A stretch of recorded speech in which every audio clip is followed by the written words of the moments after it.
ঠান্ডা, সর্দি, কাশি, নাকবন্ধ, গলা ব্যথা এগুলো একটি কমন সমস্যা। প্রতিনিয়ত প্রায় সবার ক্ষেত্রে এই সর্দি, কাশি, ঠান্ডা লেগেই থাকে। প্রাকৃতিক কারণেও এটা হতে পারে। অনেক সময় শীত আসলে অনেকের ঠান্ডা বেড়ে যায়, আবার অতিরিক্ত গরমেও কিন্তু এই শীতের সমস্যাটা হয়ে থাকে। অর্থাৎ শরীর যদি ঘেমে যায়, ঘাম বসে কিন্তু এই ঠান্ডাজনিত সমস্যা দেখা দেয়। এই সমস্যাটা আমরা তেমন গুরুত্ব দেই না, কিন্তু এইটা থেকেই কিন্তু জটিল রোগ আমাদের শরীরে বাসা বাঁধতে পারে, যেমন শ্বাসকষ্ট থেকে হাঁপানি এগুলো সৃষ্টি হতে পারে। তো আজকে রসুনের খোসা দিয়ে আমি দুইটা পদ্ধতি দেখাবো, যেটা আপনাদের ঘরোয়াভাবে মাত্র একদিনেই বা কয়েক সেকেন্ডে আপনারা আরাম পেয়ে যাবেন, আর কখনোই হবে না যদি এটা রেগুলার করেন। তো ভিডিওটি বেশি বেশি করে শেয়ার করার অনুরোধ রইল, লাইক করবেন ভিডিওটিতে অবশ্যই। তো প্রথমত পানি নিয়ে নিয়েছি আমি। এখানে আসলে পানির পরিমাপটা প্রায় হাফ লিটারের মতো পানি রয়েছে। পানিটা আসলে কমে নিতে হবে। তো পানিটা কিন্তু বলক চলে এসেছে। এ পর্যায়ে আমি রসুনের খোসা দিয়ে দিয়েছি। অবশ্যই রসুনটা প্রথমে ক্লিন করে নিতে হবে। পরিষ্কার করে নেওয়ার পর এই খোসাটা যেহেতু আমরা ব্যবহার করব, এটা অবশ্যই পরিষ্কার করে নেওয়া দরকার, আর পরিষ্কার করে অবশ্যই নেবেন। তারপরে আমি যে মশলা দিয়ে দেব সেটা হচ্ছে লবঙ্গ বা লং। এটা আমাদের রান্নাঘরেই থাকে। তো লংটা কিন্তু সর্দি কাশির জন্য অনেক উপকারী, অনেক ঝাঁঝালো, আর অবশ্যই যে ফুলটা থাকে মাঝখানের মাথায় সেই ফুলটা সহকারে দিতে হবে। এই লবঙ্গ সর্দি কাশি, নাকবন্ধ, এমনকি গলা ব্যথা দূর করতে 100% কার্যকরী। এরপরে আমি এক টুকরা দারুচিনি দিয়ে দিয়েছি। দারুচিনিটা কিন্তু দিতেই হবে এখানে।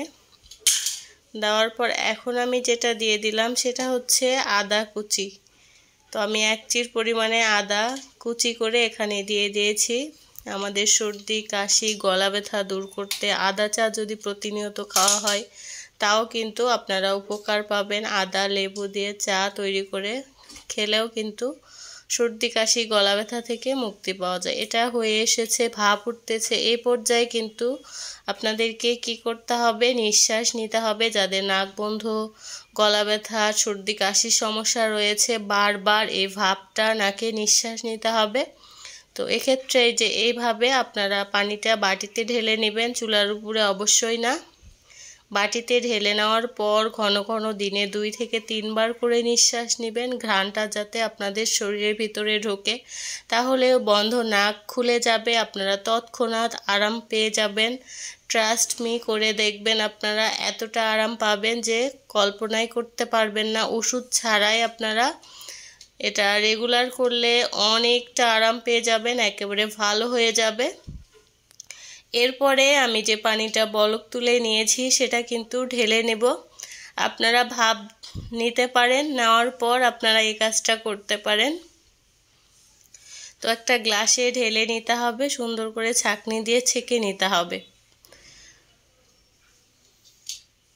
তো এভাবে করে ছেঁকে নিতে হবে। আর অবশ্যই গরমের সময় খেয়াল রাখতে হবে শরীর যাতে না ঘামে।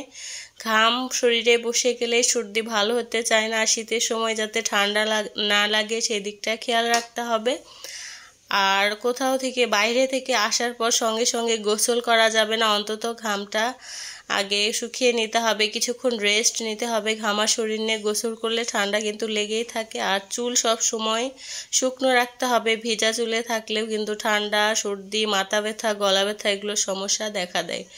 এরপরে আমি 1 চামচ মধু মিশিয়ে দিয়েছি। যাদের ডায়াবেটিসের সমস্যা আছে তারা এমনি এমনি এটা খেতে পারেন। এই পানীয়টা আপনারা দিনে অন্তত 2 বার করে খাওয়ার চেষ্টা করবেন। আপনাদের সর্দি কাশি গলা ব্যথা নাকবন্ধ সব ভালো হয়ে যাবে।